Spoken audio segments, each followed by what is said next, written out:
You filthy animals. How's my buddies over at the R2 Sonic Campfire doing today? Never well. Keep them warm. Oh, man. You guys should come. You're my good luck charms, man. I always catch fish with you guys. Is there room on the bus? Because I look at you guys, and the 8 or 9 of you guys impressed me a lot. You know, because I first ran. Okay. You know. No, go on. You guys. I don't do advertising. You're not going to see me on billboards or in newspapers, classifieds, none of that. Well, yeah, there's that because, you know, you guys are awesome. But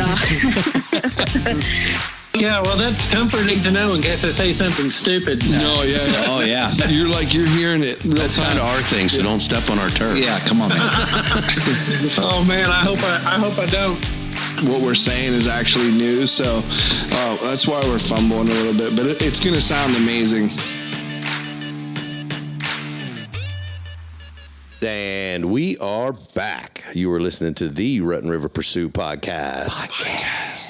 We are sitting around the Sonic Campfire, boys. Boom. Listen to it. Listen to it go off. I still can't get over that new intro. Loving it. I've been burning my eyebrows off with it. It's really good stuff, Bucky. It's really upbeat. It sure is, bud. But hey, we are Reality Outdoor Radio, where our mission is to get you in the outdoors by connecting you with the people, skills, and products you can trust. You can trust them. Mm-hmm. I'm Ryan. Who do I got with me tonight? This is Dave. I'm Will. It's Bucky. How's it going, boys? It's going great. Hey, is that Ryan, right? Yeah, bud. Can you tell us about this month's sponsor? Oh, yeah, that's right. I'll tell you about this month's sponsor. Tell me. This month's episodes are brought to you in part by Protection First Class Outdoors.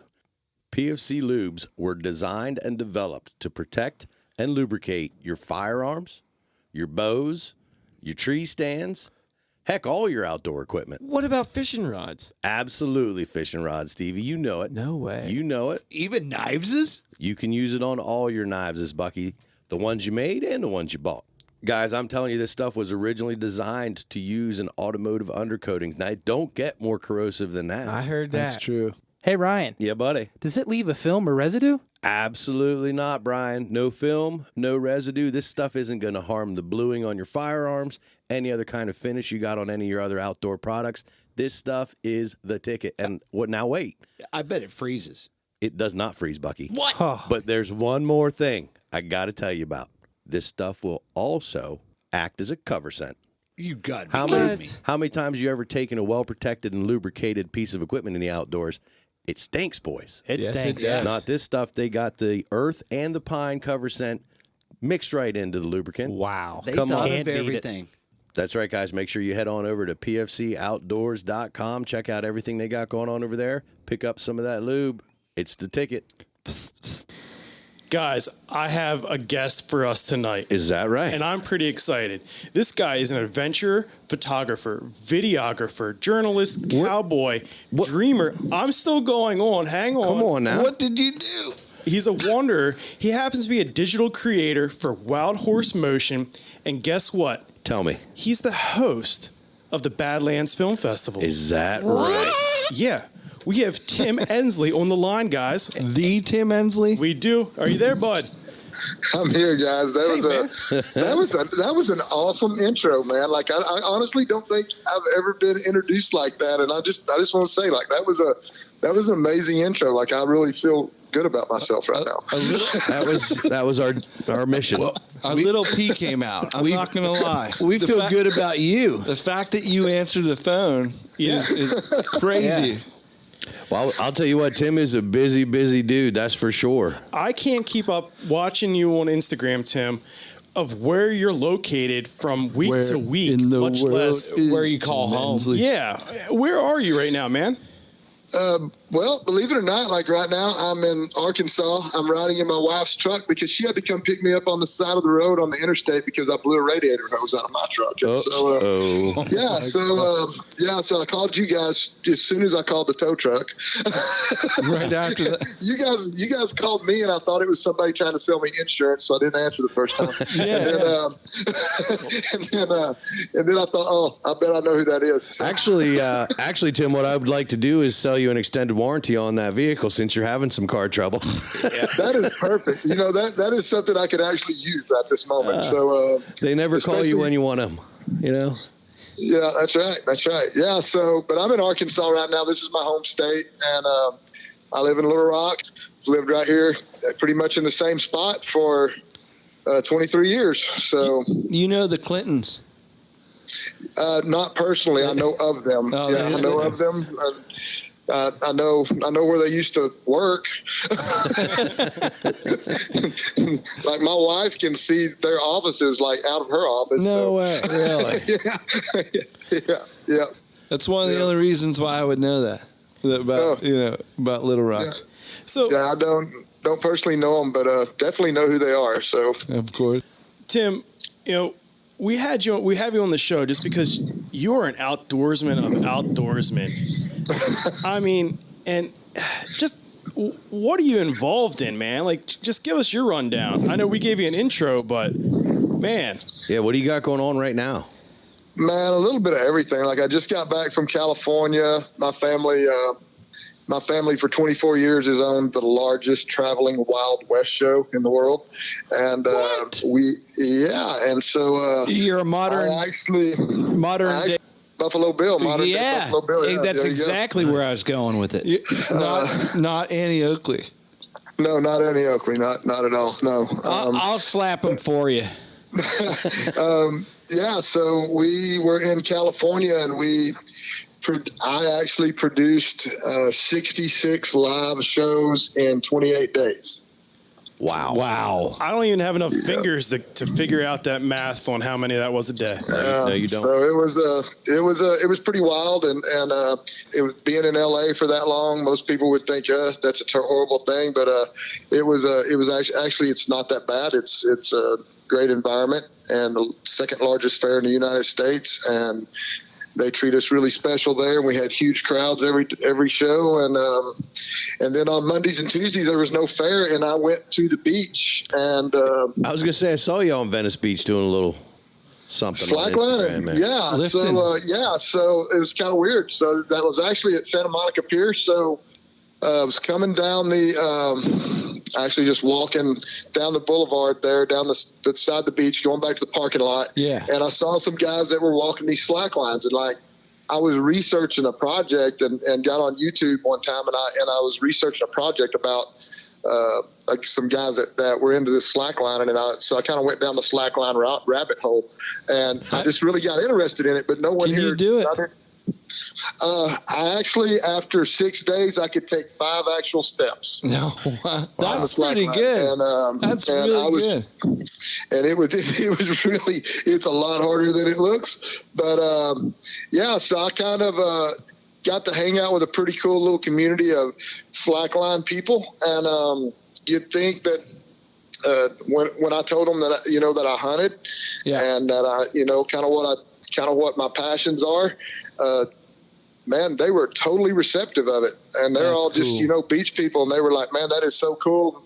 Some of them were vegans, and some of them were just organic, holistic medicine, organic food type people, and they were all like, that's just super cool that you hunt for your meat, and you eat what you kill. And they said, that's, even though it's not a deal that we could probably do, but it's there's one of the guys actually said it doesn't get any more organic than that. And I'm like, yeah, you're exactly right. It is not, if I didn't do this podcast, I would really be shocked. But California is like our second or third biggest market that we really have a lot of people that listen from out there. And surprising. You just think it's the other way. But it's not. Yeah, you would, and I'm sure I just didn't run into the right people that would want to put up any sort of an argument with me. But everybody was really receptive over over what I do and the fact that I hunt, and that is really cool. The fact that when you explain to them, that it's, like when I told those people that we literally haven't bought meat, for our house and, almost 20 years, then, they were pretty impressed with that. They're like, that's pretty impressive, that you eat. Back to slacklining just a little bit here. How high off the ground was that thing? Oh, I wasn't high. I mean, for the most part, like, it's just as hard to walk it when you're 3 feet off the ground as it is when you're 10 feet off the ground. It's the same line. Yeah. So, well, my next question is, like, did you split the difference at all? No. I mean, no. You didn't go on both sides of it. On both sides of the line, I never did. No, I actually, believe it or not, I see where you're going with that. Yeah, the big owl. If you fall off the slack line, you usually will go to the left or the right. Like the only person I ever saw while I was there that actually split the difference was on about an 8 foot high slack line, and he was about what they call a bouncer. Like, he was one of those guys that was bouncing on it, doing all these flips and landing on his feet. Dude, it was the most amazing thing to see that kind of agility. And he missed one day, and he definitely split the difference. And did he bounce? He bounced, and then he landed on his head, and then he screamed really loud, and then he got up and dusted himself off, and he did it again. And, shake it off, bud. Was it a higher pitch scream, I imagine? Yeah, probably. Yeah, it probably was. To be honest with you, I just kind of caught the tail end of it and saw what was going on. I was like, oh, that did not look fun, but it also didn't look like the first time he had done that. So, man. Yeah. So I enjoyed it so much that I actually bought a slack line and came home and put it up. It's actually out by my target range behind my house. It's how you get to your tree stand. No. Yeah. No, I'll pass on that. Like, it's just the one thing I enjoyed about it was the amount of focus that you actually have to have.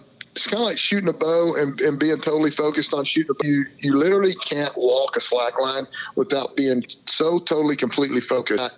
I mean, you just won't. If your mind is not totally focused on what you're doing, you'll crash and burn every time. You're not going to stay up on it.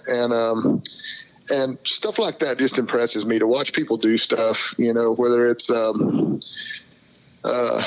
rock climbers or distance runners or anything that guys that ride 70, guys like Shane Dorian, in Hawaii, that's a great hunter, but rides 70-foot waves, for a living, on a surfboard. I mean, people that can do that kind of stuff, and professional cowboys, it's that win and make their living doing it. It's just a whole different kind of focus. You have that ability to find that, they call it flow state. I never knew what the name of it was until after I quit rodeoing, but it's called flow state. When you can find people that can, I'm sure like a guy like Levi Morgan probably has that same flow state, because he is so, devastatingly hard to beat, as far as archery tournaments go. I mean, he's got the capability, obviously, to get into that flow state where nothing, breaks his concentration. Yeah, he's just pure autopilot. And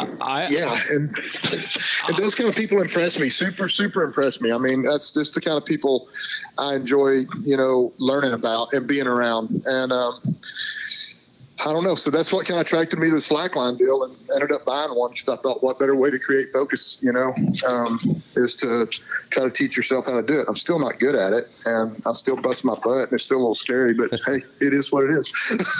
So, Tim, how did you get started in hunting? Whew, man, that's a kind of a weird story in its own. I was rodeoing with a buddy of mine, and I never hunted. I mean, we were just rodeoing, and he was kind of into bow hunting, and I didn't really understand it that much. I think I'd been rifle hunting maybe one time, and it just kind of wasn't my thing. It wasn't that I was against it. I just didn't have time. I was full-time rodeo cowboy, and everything that I did just basically went toward rodeo and concentrating on that. And so I'd have to assume that picks up in the fall, right? That's like rodeo. Actually, so like it's year round, man. So when you're rodeoing for a living, like you're year round, like you're going year round. Like literally, I would have about when I started hunting, I would have about 30 days. So I'd have like from the from right around Thanksgiving until right around Christmas, and then I had to quit. That was it.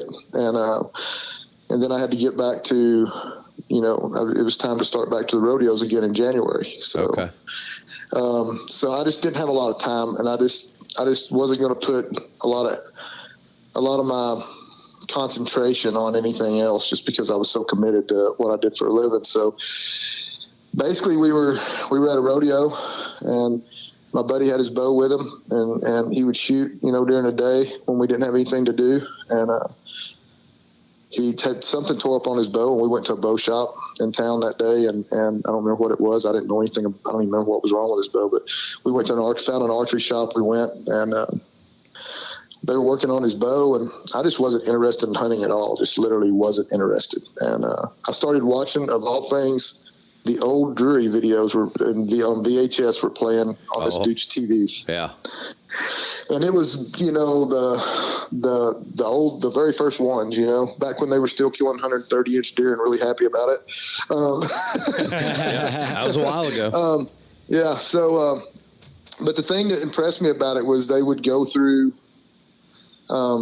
their setup, in the wind and bottlenecks and benches and funnels, and they were talking about all this stuff, and it just seemed like such a cool little chess match. And literally, and then they were doing it with a bow, and I thought, this is pretty cool. And so literally, I asked the guy at the archery shop right then. I said, "So what would it cost for me to get set up?" After I sat there for an hour and watched Drury videos, and I said, "So thanks, Drury, for getting me in the outdoor industry, outdoor hunting business, because that's exactly what got me started hunting was that." And did you ever get a chance to tell Mark or Terry that story? I never have. I've talked to them a couple of times, and I've never told either one of them that story. I think they'd appreciate it. I'm sure. And I will tell them probably at ATA this year. But I've just never had the perfect opportunity. They get when they're at those events that I'm at, same events, they're always kind of bombarded with people. So it's hard to, it's hard to find that. But the guy, I asked him right then, I said, I want, what's the cheapest you can set me up with everything I need, to be a bow hunter here. And the guy set me up with, I don't even remember a Hoyt Rebel. And I don't know what sights were on it. I have zero idea what sights were on it. It was a 3-pin sight and a quickie quiver and some kind of rest. I don't remember what it was either. Whisker biscuit. Everyone had a quickie quiver. Yeah, it was just a 2-prong rest, back before always. The old TM Hunter. Yep, and half dozen arrows, and he gave me a little quick rundown right there in his shop at 10 yards and kind of taught me how to shoot a little bit with a release. And I went back to the trailer and started shooting with my buddy, and then I just kind of got enamored with it. But I was a guy that I studied everything, man. Like I got a subscription to every magazine. I bought every Drury video, every video I could buy that was on whitetail hunting. And we watched them in the trailer. Guys that were rodeoing with me were sick of watching hunting videos because I just watched them over and over again. And there was, literally every bow hunting magazine that was available was laying in my trailer. And then I bought books just strictly on whitetail deer that weren't even about hunting, just, everything I could learn about whitetail. And got to talk to a buddy of mine that rodeoed with me a little bit and let me hunt his place. And I went and hung a stand and went in there a week later, first day, and killed a 126-inch 8-point. Now tell that's a good first set. I was done. Tell us about that. How did you translate all that library and go out to the just slow us down with that? Was it luck, or did all those movies pay off? Yeah. It was a combination of the movies, but I can tell you the thing I got the videos and the magazines, because literally, the main thing I learned from watching the Drury videos was just a lot about funnels and bottlenecks. Back in the day, they did a lot of instructional stuff back in their first videos about why they were hanging stands in certain spots and talking about pinch points and different things. And it's a lot of stuff that I still use today. And, And it's just, and to me now, like I look at it and I think it's just so common. It's just such common sense, you know? But then I didn't know anything about it. But the thing I think I learned the most, that taught me the most, was just reading books on whitetail deer. Anything I could find that I could read, because obviously you weren't going to just jump on your phone and pull it up on Google, you know, 20 plus years ago. So I was just buying books and anything I could find to learn about whitetail deer and why they would be certain places at certain times of the year, what kind of food sources, habitat, bedding area, everything I could learn about the whitetail I learned there. And then what I learned about wind direction and stuff like that was through the videos. Cause you know, obviously you're not going to learn that from a whitetail book, but the Drury videos kind of taught me a lot of that in the magazines, Peterson's Bow Hunting and BOWHUNTER and all those magazines. I had a subscription to all of them, and I would just read everything I could read and just absorb it. And, hung a stand in a little pinch point that went toward the river that had a bunch of white oak acorns falling. And I looked and there was 4 active scrapes right there going into that little pinch point. And I was like, I'm going to put a stand right here. I put a 10-foot ladder stand up. And the first afternoon I got in the stand, and it was October 22nd. And those scrapes were active. And when I hung that stand, I went in there and put some torsal gland scent from Hunter Specialties. Oh, there you go. Torsal. They used to have a Torsal Supreme, I think is what it was called.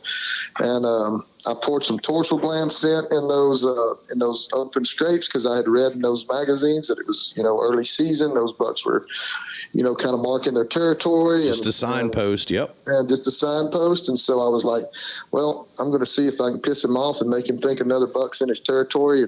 I did it. And I'd been in the stand about an hour. I blew a grunt call about 3 times, and he walked out, started working the scrape, and I shot him in the scrape.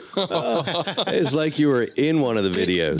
That's fantastic. And and I was doomed from that point on.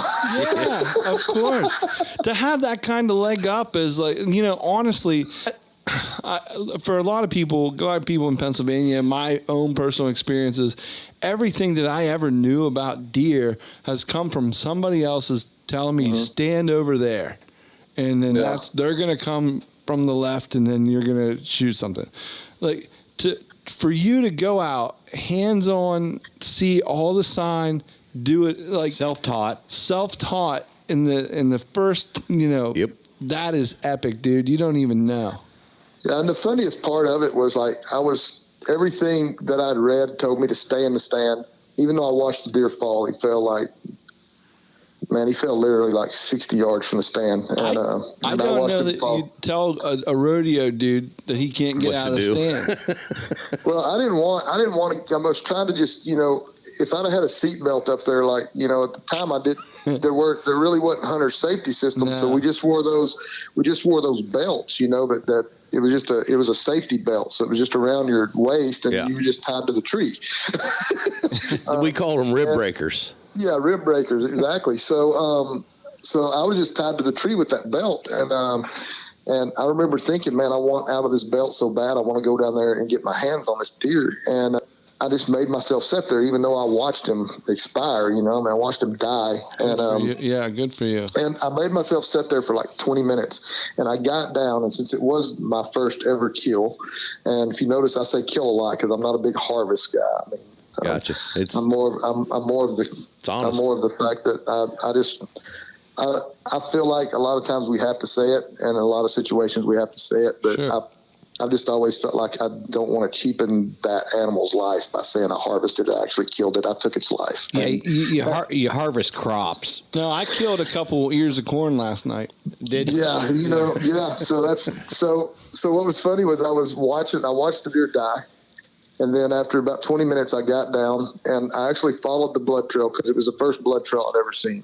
And I had a really good blood trail, even though I was looking at the deer. And then I stood back about 30 yards from the deer and threw sticks at it for like 10 minutes, making sure it wasn't going to get up and run off. And what was so stupid about it was I didn't bring my bow with me when I did that. Oh, man. I was literally just standing there throwing sticks at the deer. And because I thought, if it's going to get up and run away, it's going to run like if I hit it with a stick. Yeah. I know you're a calf roper, but you I'm sure you wrestled a steer once or twice. He left the bow and brought his lasso. Yeah, wrestled that. But what was even more funny was my buddy had. I walked out there, and he was going to come back and get me at that dark, which obviously no cell phones or anything back then, so I couldn't call him and say, hey, I just shot a deer. So it was about an hour and a half, maybe 2 hours later. He comes pulling up in the Jeeps that they drive around their farm, and his headlights hit me, and I'm sitting in the middle of the road with this buck, and he was like, what the crap? He said, I didn't think you were actually going to kill one. That's what I came out here for. And what was even crazier was while I was sitting there with that buck, just admiring the buck and kind of, not necessarily the horns or anything. It was more or less, it was just one of those weird deals where I was just literally sitting there looking at this deer going, wow. Yeah. It's surreal.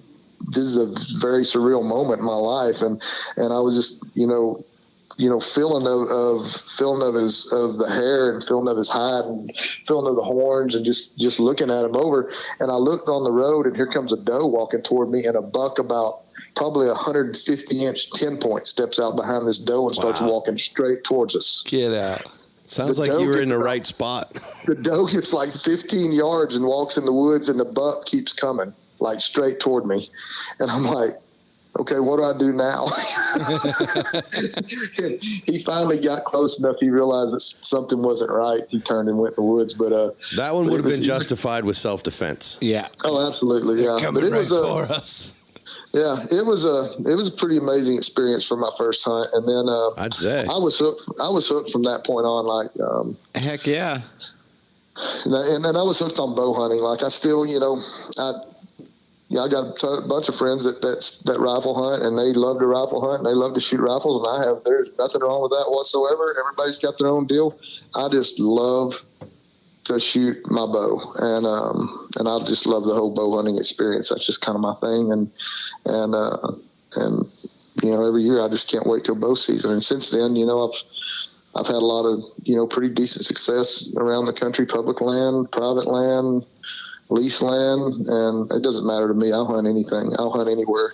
Nice. What's your setup? My setup, I shoot for Prime now. So I've been with Prime for a year. So I've been with Prime I was with Bear Archery and Trophy Ridge for 9 years. Part of that team, and I created a lot of content there and really enjoyed it for years and years and years. And I don't know, it was just there were so many new bows coming out from so many different companies, and I've been hunting out west some with Jason Matzinger and some other guys out west, Tim Burnett from Solo Hunter and those guys, and we're all my buddies. And it was like I was hanging out with the Prime team all the time, for 5 or 6 years. I was with the whole Prime crew, Remy Warren, all those guys, Steve Eklund. They were all my buddies, and when we were at events, that's who I was with. And so Ryan Silver at Prime asked me about 4 years ago at Jason's house. We were all at Jason's house after a hunt, and he said, man, you should come shoot for Prime. And I said, I've been with Bear a long time, and I just don't, my whole deal is loyalty, man. If somebody's super loyal to me, man, I'm going to give them all my loyalty back. And I'm just, and two, I think if you brand, the guys that brand jump a lot, I think you have to lose a little bit of credibility there. It's the nature of the business. I get it, but at the same time, it's hard to tell somebody, oh, this is the greatest bow that's ever been made, or I love this bow. And the ones I hate are the ones that get on there and this is the greatest bow that's ever been made. And then tomorrow they sign with a new company. Oh, wait a minute, this is the greatest bow that's ever been made. Yeah. I really love this broadhead, but today I love this broadhead better. It's kind of a loyalty thing with me. It's why I've been with the companies I've been with for so long. But yeah, it was like an opportunity for me to. There was a big change going on at Bear. I'm not saying it was for the worse. It was just a big change, and I didn't know a lot of the people that I started out with working there with, and I just saw an opportunity to branch out and do something different. And I contacted Prime, and I said, if you guys are still want me on your team, man, I would really love to shoot Prime. And I'd shot their bows every year at ATA, and I jumped on the prime team this year, and there's worse decisions you could have made. They make a good absolutely. Yeah, so I shoot. So my setup is prime, spot hog. I shoot the Vapor Trail Gen 7 rest, and Stokerized stabilizer, and I've been with Victory. I've been with Victory Archery, Victory Arrows for 9 years. So pretty much outside of Prime and the Sight Company and Vapor Trail, the other companies that I work with, like Victory, I've been with those people for a long time, and also G5 this year. So I shot a mechanical broadhead last year for the first time. Crap, probably 8 or 9 years. I haven't shot a mechanical broadhead in 8 or 9 years, but I shot their dead meat last year. Oh, the dead meat, yeah. Yep, yeah. And thought it was the most grand mechanical broadhead I'd ever shot, and the only reason I shot it was because of Jason Matzinger. He had killed antelope, mule deer, and elk, all with the dead meat last year, and it was his first year to shoot a mechanical in years too. And I called him and I said, "So, what do you think?" And he said, "Unbelievable blood trails," and he blew through everything. He said, "I got 0 complaints." And Jason's one of those guys that he'll tell you right up front, "I'm not going to shoot this broadhead." And he told me, he said, "I got 0 complaints on that broadhead." He said, "That sucker worked every time." And he said, "My blood trails were great," which out west, you see most of those animals fall anyway. Yeah. It's not like where we're hunting in the thickets where you don't even see them come in till they're 30 yards from your tree. Right. Yep. But yeah, so. But if you still want to swear by a fixed blade broadhead, it's also hard to beat those strikers. Absolutely. Yep, absolutely. And it's, and the main thing I like to do if I get involved with a company is I want to get involved with the people that are running those companies, and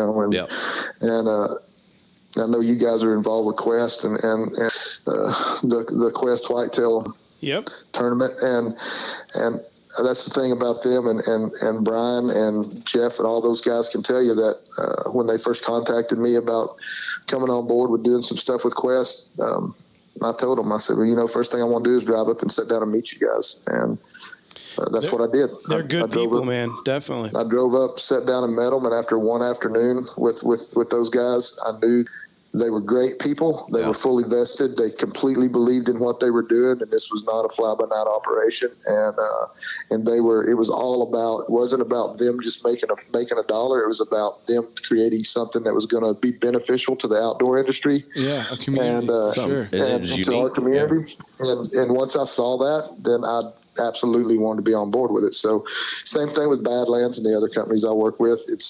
It's the people, man. If I like having a personal relationship with them, and that's kind of how I operate. I am so glad we're talking about this because I know, that was one of the things that Tim Endsley, to me, I've never had a chance to meet you. We run in the same circles and ATA, like the industry itself, we say it all the time. It looks small. Big, but it's really small. Very small, man. Yeah. It's a very small industry. And we know a lot of the same peoples. So I'm absolutely aware of Tim Endsley. And that was one of the things that I wanted to cover tonight. And I'm glad we talk about it, is that, you've been with the same companies for so long. And, it's like, you grow with those companies, or shape those companies. Like I'm so impressed by it. Yeah, it's the thing about me is, I feel fortunate that I started out, when I quit rodeoing, my intention was not to go into the outdoor industry. I didn't have a clue what I was going to do when I retired from rodeo. I had 0 idea what I was going to do. The only thing I knew was that I'd rodeoed for a living for all these years, and I knew I wasn't going to be able to just go, sit down into 9 to 5. And so I was going to have to find something else that I really loved doing. Yeah. And figure out another way to make a living at it. And the only other thing I enjoyed as much as rodeo was bow hunting. And so I thought maybe there's an opportunity for me somehow to work in the outdoor industry. Somehow. I didn't know what it was going to be. I didn't even have any expectations. But a buddy of mine that owned an archery shop said, "You should go to the Archery Trade Association with me." And it was weird because that year I bought a little digital printer, and I was making arrow wraps for my buddies, and I'd never had a Facebook page, and I started a Facebook page right after, just for me personally, just keep up with my rodeo buddies after I quit rodeoing. And some of my buddies started throwing up these arrow wraps that I was making for them on their Facebook pages. And then one night, it was really weird. I made some really cool wraps for myself, and I got a message on Facebook. This was 10 years ago, from Cameron Haynes. Yeah, what? And Cameron said, "Hey, my name's Cameron Haynes." At the time, he wasn't, the Cameron Haynes of the social media lore that he is now. He was the Cameron Haynes that wrote the book Backcountry Hunter, Bowhunter. He was also the editor, at the time, for Eastman's Bowhunting magazine. Right. And I think he had a couple YouTube videos up that were just, kind of, just playful things. And, but I knew who he was. I knew he was a legendary backcountry guy. And I was like, wow, really, you're messaging me? He said, "I've got a special bear hunt coming up, and I was curious if you could make me some custom arrow wraps for it." And I'm like, "Sure, what do you want?" And he wanted beast mode on a yellow wrap with tiger straps. And I said, "Sure." So I made them and sent them to him, and he sent me a signed copy of his book, which was really cool. I read it a couple times. Great written book. And literally, when I went to ATA that year, I met him, and he handed me his autograph picture for Hoyt and Easton.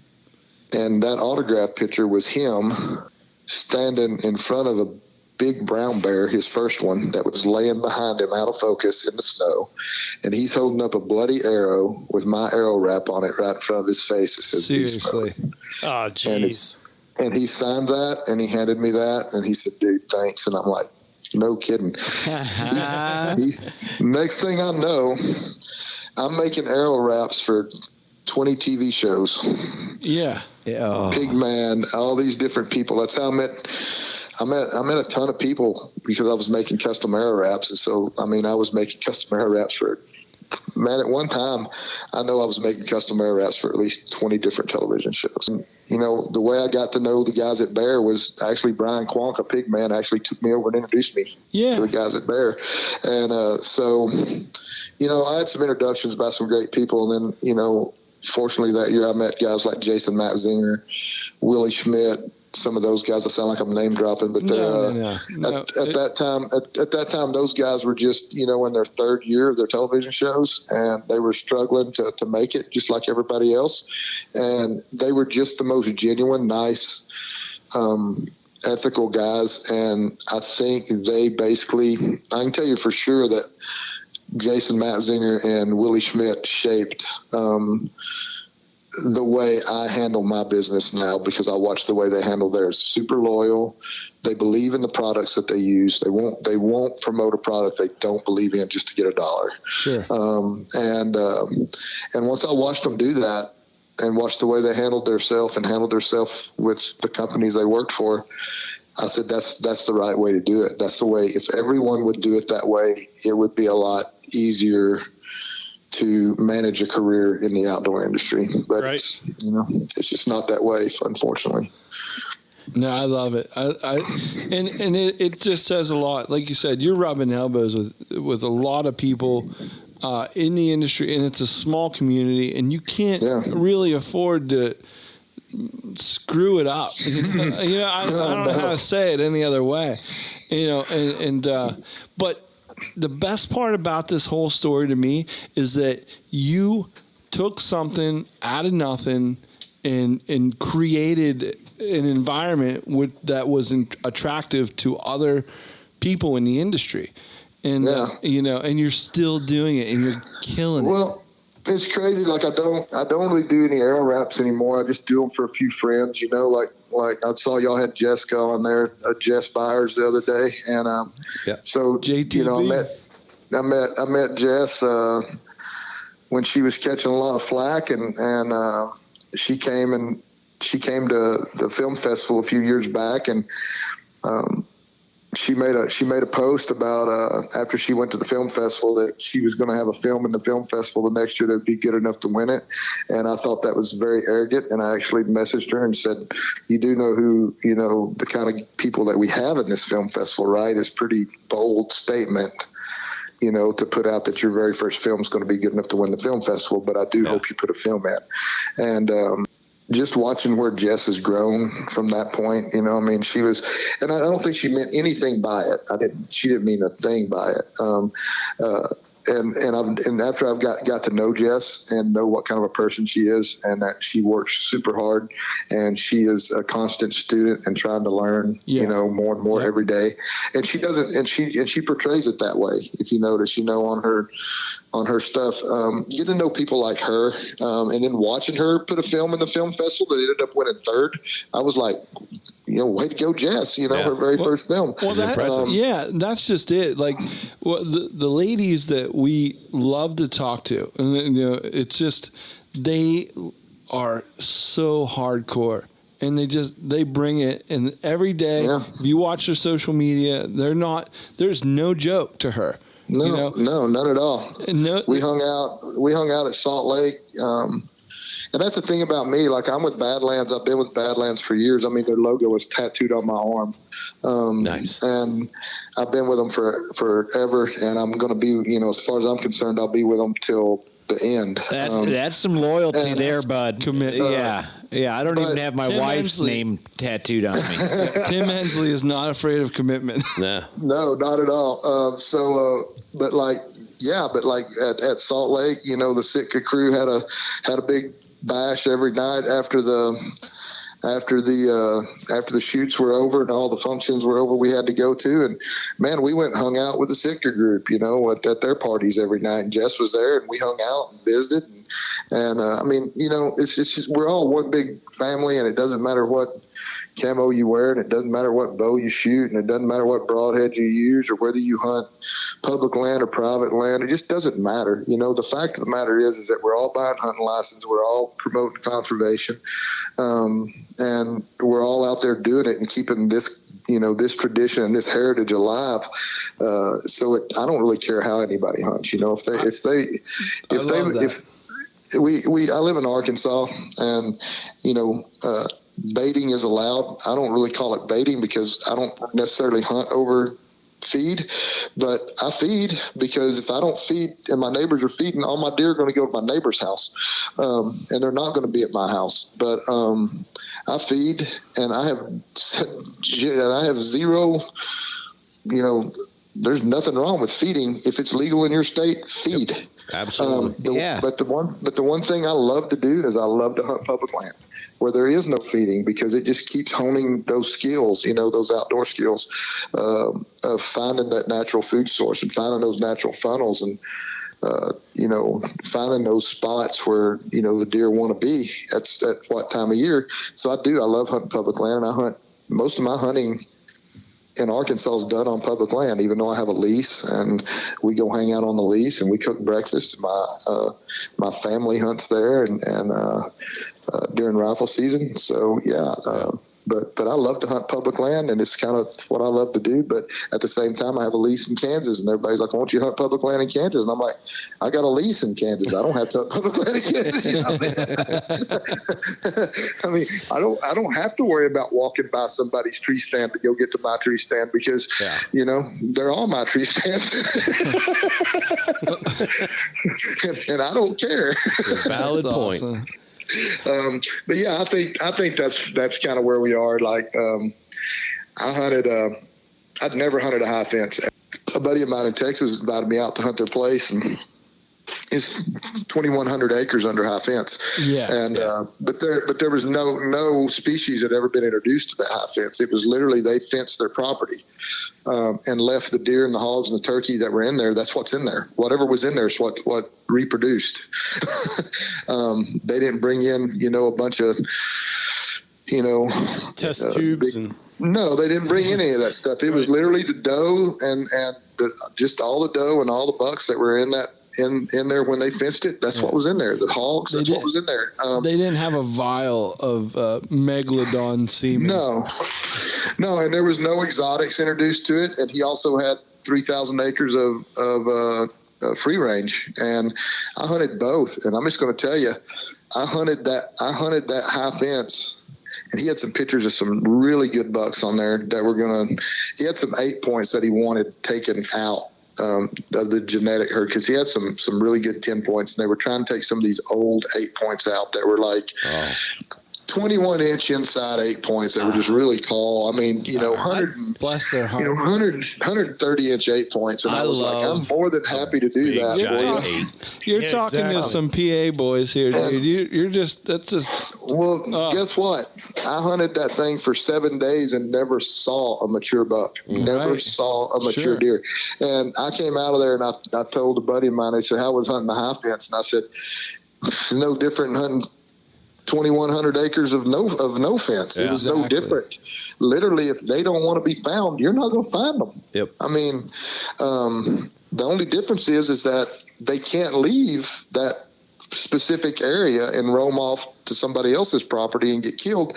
They're going to stay right there. And I said, it was tough. I mean, I told them, there's feeders up. I mean, everything you'd want. And I never saw a mature buck. Like, I never drew my bow back one time in 8 days. And then I ended up going on his free range, and he said, shoot anything you want on the free range, and I went on the free range, and like the second morning on the free range, I killed a 121 inch 9 point, and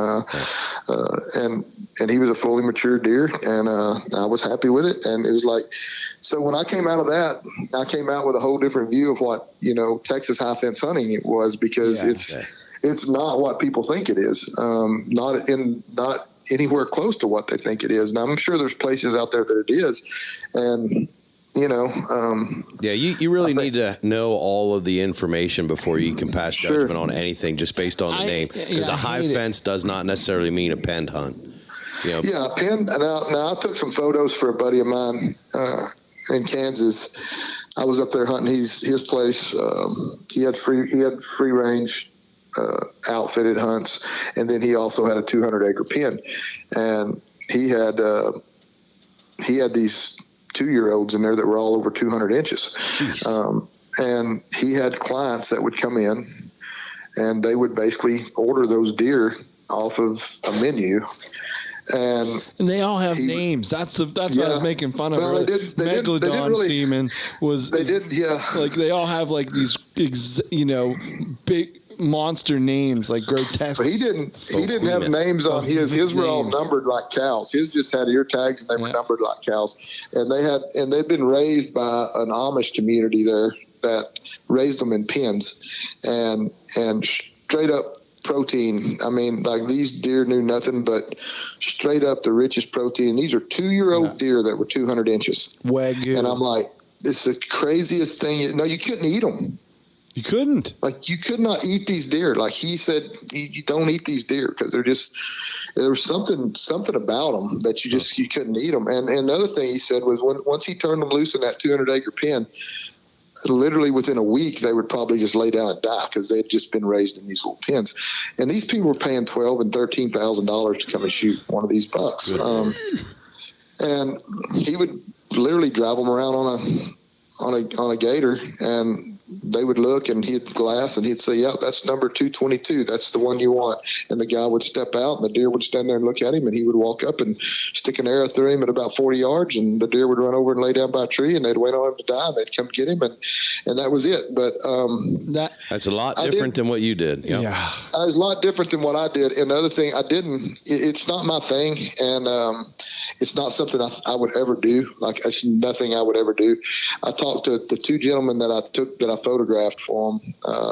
They were both in their 70s. They'd both hunted all over the world. Both of them were so crippled that when they sat down behind the deer, they could barely get up. And they were both bow hunters. And they were showing me pictures of animals they'd killed. I mean, they'd both killed doll sheep. And these were not penned hunts. I mean, these were wild hunts. They went on the actual hunts. They'd killed moose, in Canada. They'd killed, some really good elk. I mean, they were all outfitted hunts, but they were not penned hunts. Sure. and they'd killed, some 150, 60, 70 inch whitetail. And both of them told me, they said, listen, both of us have always wanted to kill a 200 inch deer. We're never going to. They said the chances of us killing a 200 inch deer now is as good as the chance of us getting struck by lightning, twice. Sure. I'm like, yeah. And they said, well, we saw an opportunity to buy these deer and to have a 200 inch deer hanging on our wall. And they said, we're not going to lie about how we killed them. We killed them in a pen. They're 200 inches. And they shot them. And I said, well, if that's your deal, then that's your deal, Exactly. Okay. I'm not gonna pass judgment on it. Tim, I hate to do this because I know what DK is about to start doing here. I got a feeling. So before we do, I want to get deep down into the weeds, probably deeper than we should go, but I'm just going to ask a question out of pure selfish inquisitiveness. You talked about your setup with your Vapor Trails rest. Is that one of those limb-driven dropaways?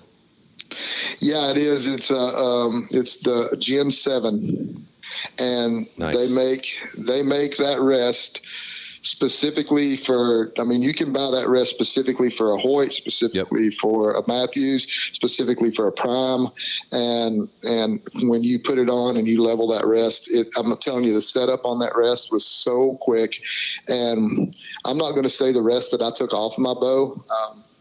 It wasn't a company that I was sponsored by, and I bought this Vapor Trail rest because I just loved the way it worked. It's right. I'm not sponsored by Vapor Trail, but after I watched that rest operate on the other guys that I was shooting with that were shooting Prime, I was like, I want to try that rest, and I literally walked over to the Vapor Trail booth and I bought one, and he put it on for me, and I'm telling you, when I sighted it in, and I took a $200 rest off my bow and put this rest on, and put this rest on, and literally my groups tightened up immediately, and I was like, holy crap, I cannot. I mean, I would have never dreamed that in a million years. And like I said, I'm not sponsored by Vapor Trail. They don't give me anything. I bought that rest, and I'm telling you, it's a game changer. It was a game changer for me because, I mean. So a lot of the hunts you're doing out west, though, and this is the reason I'm asking. I haven't switched yet to a limb driven, but I certainly intend to. But I've been shooting dropaways forever. I set up a lot of bows, even a lot of the bows for the guys around this table I set up. Mm-hmm. There they go. And I won't tell you how tight those groups shoot. I've set up limb-driven rests. I just haven't done it myself. And one of the reasons is because of that cord that runs the full length all the way down to your limbs. If you're hunting out west, though, and you're covering a lot of ground on an elk hunt, something like that, do you ever run into issues where you're getting hung up with that extra cord hanging there? I never have. I mean, but now, I haven't gone on an elk hunt with it either, but I did drag that thing all over, 2 total archery challenges in the mountains. And I can tell you, the one up there that we did in Utah was treacherous. It was because it was the first year that had it there. None of the trails were beat down. And I'm going to tell you, it was like bushwhacking to get to those targets, literally bushwhacking to get to those targets. It was rough. It was a rough course. It was not only was it rough to shoot, tough to shoot, but it was just rough hiking. Right on.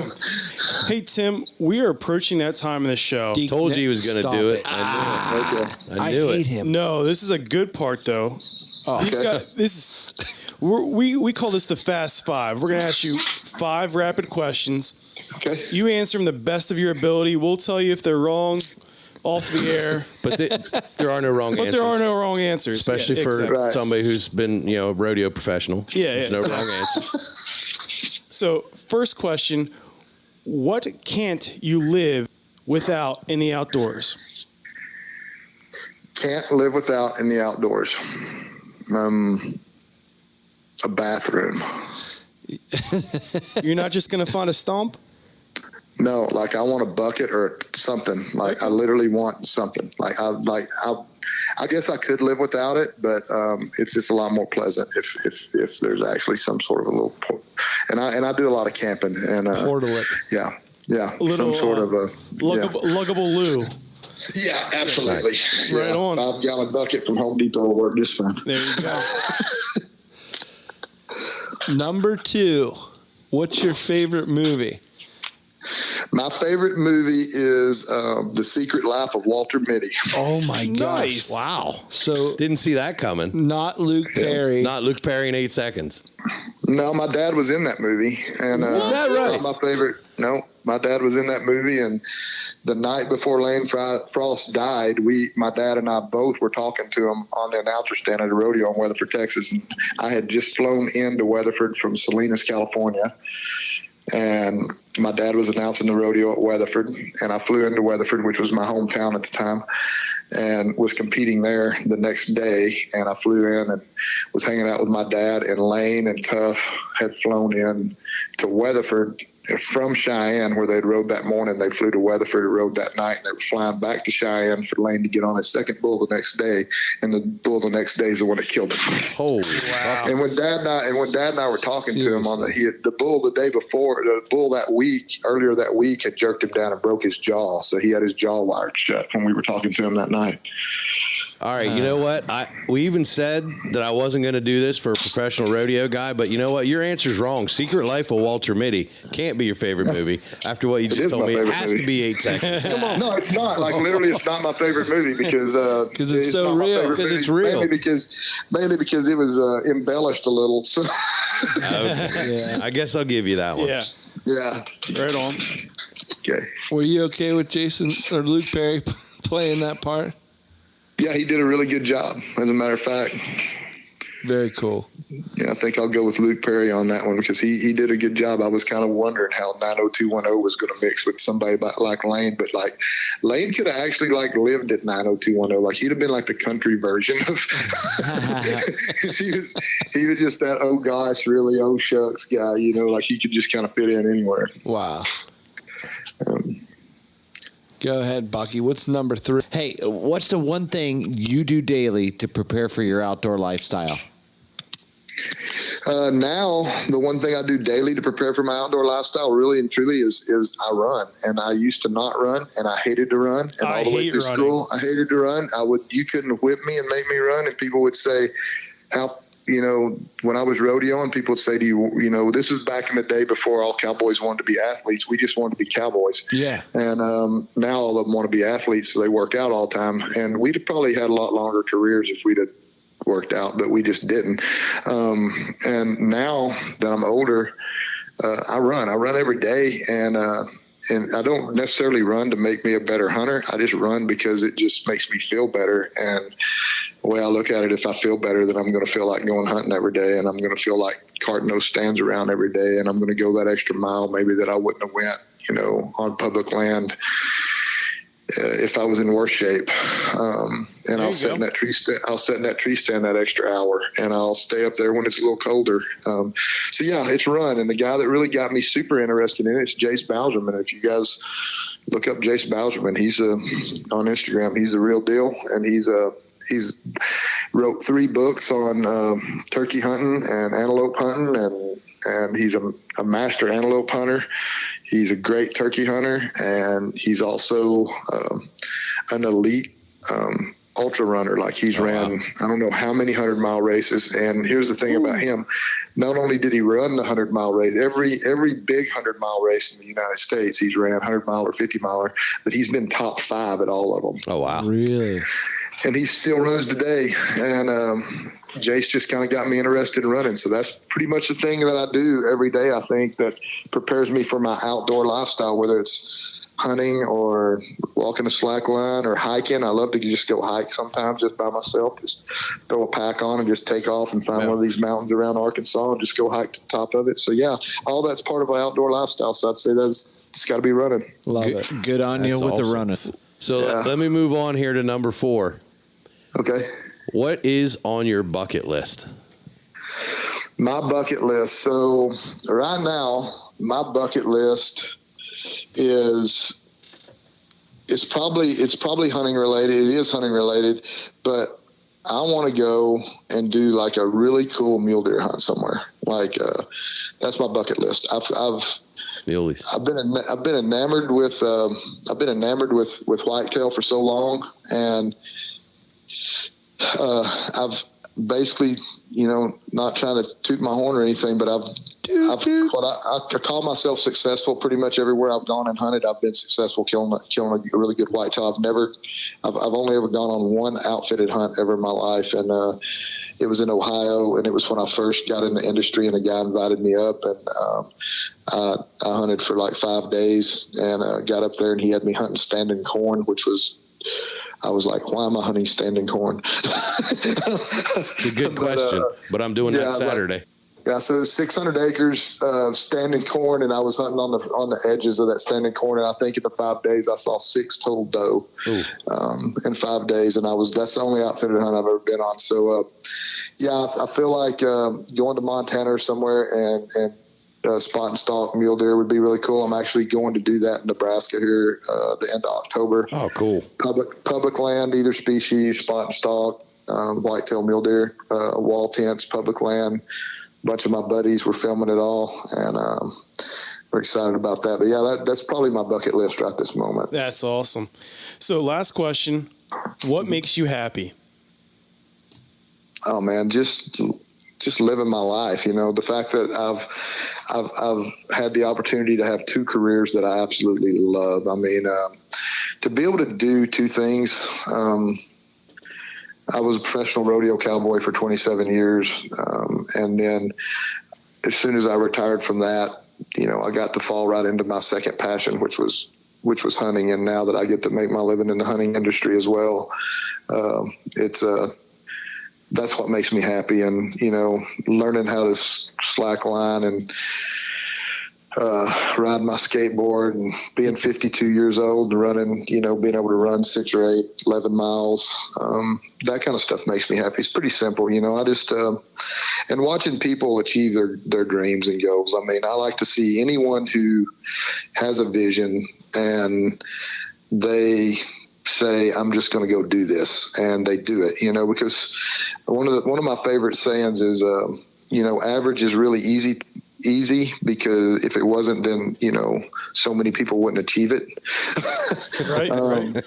So that's kind of my saying is I just don't want to be average, and I'm not trying to be famous, and I'm not trying to be well known. I just want to, I see stuff that I think is really cool, and I try to go do it. And I love to watch people, step out of their comfort zone and accomplish things. So yeah, that's pretty much what makes me happy. It's just man. You definitely show that, and it's contagious through you. Yeah, it is. So that's awesome, man. Well, I appreciate that. Well, Tim, it was great to have you on the show. For our listeners, where can they find you? Yeah, how do they keep up with you? Well, if you want to keep up with me, the best thing is on my IG page, which is Tim Endsley Wild Horse. So you can basically, it's Tim _Endsley _Wild Horse, I think. I don't even anyway, so that's pretty much the best way to keep up with me is IG. I generally post stuff on my stories a lot. I don't post a ton of stuff on my actually on my feed unless I have something I feel like's interesting to say. I don't really post on there, but I do a lot of stuff on my stories. And you can find me every Wednesday night on Badlands page. We do the Badlands Live every Wednesday night. It's 8 o'clock Central Time, and we have a different guest every Wednesday night live. And so you can find me there, and you can find me hosting the Badlands Film Festival at ATA. Perfect, man. Perfect. Well, we thank you for being on the show. Oh, yeah. We're going to have you stay on the line as we wrap up, because we're going to send you some Duck Blonde coffee. Ooh. Man, catch up on that flyway. So why don't you... Nothing like coffee in the duck blind. There you go. You get to migrate to a better cup. That's what they say. Yeah. Right on. Perfect, man. Well, thank you, and we'll catch you later. Right on. Sounds good. Thank you again. Guys, before we wrap up this show, Ryan, how about you tell us about this month's sponsor? I'm not going to tell you about it, but Stevie's going to. Go ahead, Stevie. This month is also brought to you in part by Miser Creative LLC. Rutten River Pursuits podcast is a production of Miser Creative LLC, and if you're interested in starting your own podcast, or if you need help creating video content for social media, look us up. Give Will an email at will@ruttenriverpursuits.com for more information or pricing options. Love me that creative media. Definitely. So, Ryan. Yeah, bud. Where can they find us? I'm not going to tell you about it. Bucky is. Bucky, where can they find us? I can tell you where they can Go find for us. it, bud. They can find us on Instagram, Facebook, and Twitter at Rutten River Pursuits, on the YouTubes at Rutten River Pursuits Podcast, and RuttenRiverPursuits.com on the internets. Oh, yeah. Or the World Wide Webs, if you will. www. And, of course, you can download this podcast and all our podcasts on Apple Podcasts, Spotify, and iHeartRadio. Very, my very God. good, Bucky. Bucky, so smooth. You just want us to rig it weedless, don't you? Bud, I'm ready to get in that tree stand. I want to stop for a moment and just say thank you to Deke because Tim was a great guest. Bud. Yeah, he was. Good find. You are the man, Dekey. Take it like a champ, bud. It's the last time he's going to compliment you. No, Tim's the man, and I'm glad he came on. So. I will compliment Deke one more time when we win the Quest Hunt Cup. Oh, right. Then I'm done. Then I'm done complimenting him. Perfect. Awesome. We'll see you guys. See ya. Rig it weedless.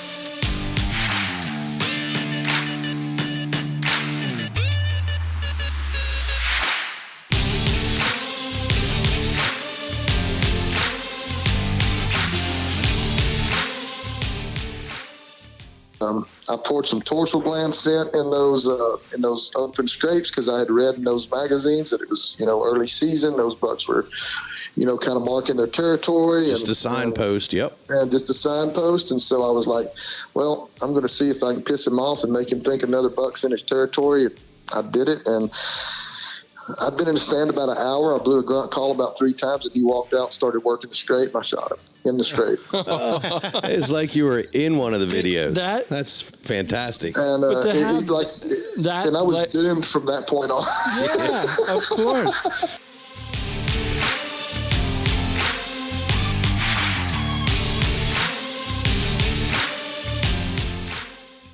And I had a really good blood trail, even though I was looking at the deer. And then I stood back about 30 yards from the deer and threw sticks at it for like 10 minutes, making sure it wasn't going to get up and run off.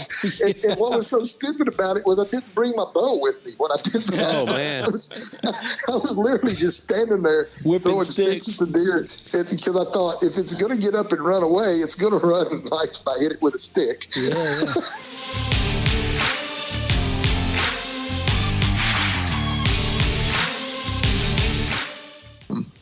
And that's the thing about me. Like, I'm with Badlands. I've been with Badlands for years. I mean, their logo is tattooed on my arm. Nice. And I've been with them forever. And I'm going to be, as far as I'm concerned, I'll be with them till the end. That's some loyalty there, bud. Commitment. Yeah. I don't even have my Tim wife's Endsley. name tattooed on me. Tim Endsley is not afraid of commitment. Nah.